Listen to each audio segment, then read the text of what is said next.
আজ থেকে শুরু হয়ে গেল বিশ্বকাপের নকআউট পর্বের খেলা।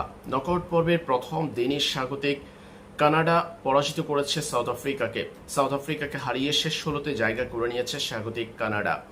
এদিকে ব্রাজিল মাঠে নামছে আজ বাংলাদেশ সময় রাত ১১টায় ব্রাজিলের প্রতিপক্ষ জাপান।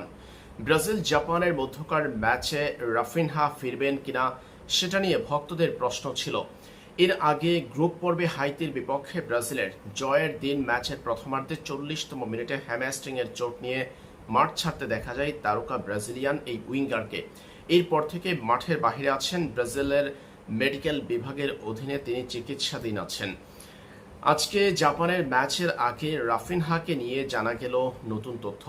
রাফিনহাকে নকআউট পর্বের ব্রাজিলের এই ম্যাচেও দেখা যাবে না।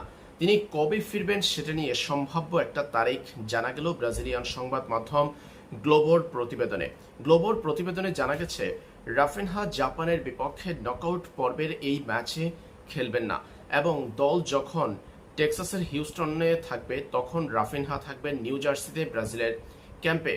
ব্রাজিল আজ জাপানের বিপক্ষে খেলবে এনআরজি স্টেডিয়ামে টেক্সাসের এই স্টেডিয়ামে ব্রাজিল যখন মাঠের ফুটবলের লড়াইয়ে থাকবেন তখন ইনজুরি কাটিয়ে ওঠার লড়াইয়ে থাকবেন রাফিনহা নিউ জার্সিতে।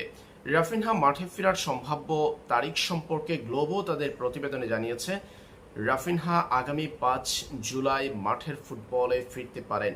অর্থাৎ ৫ জুলাইয়ের আগে রাফিনহাকে দেখা যাবে না মাঠের ফুটবলে। ব্রাজিল যদি আজ জাপানকে পরাজিত করে শেষ ১৬তে পৌঁছাতে পারে তবেই রাফিনহাকে পাওয়ার সম্ভাবনা আছে, কিংবা শেষ ১৬র পর কোয়ার্টার ফাইনালে যেতে পারলে ব্রাজিল সেই পর্বে ব্রাজিলের জার্সিতে খেলতে পারবেন রাফিনহা। এর আগ পর্যন্ত ইনজুরির কারণে মাঠের বাহিরেই থাকতে হতে পারে তারকা ব্রাজিলিয়ানের।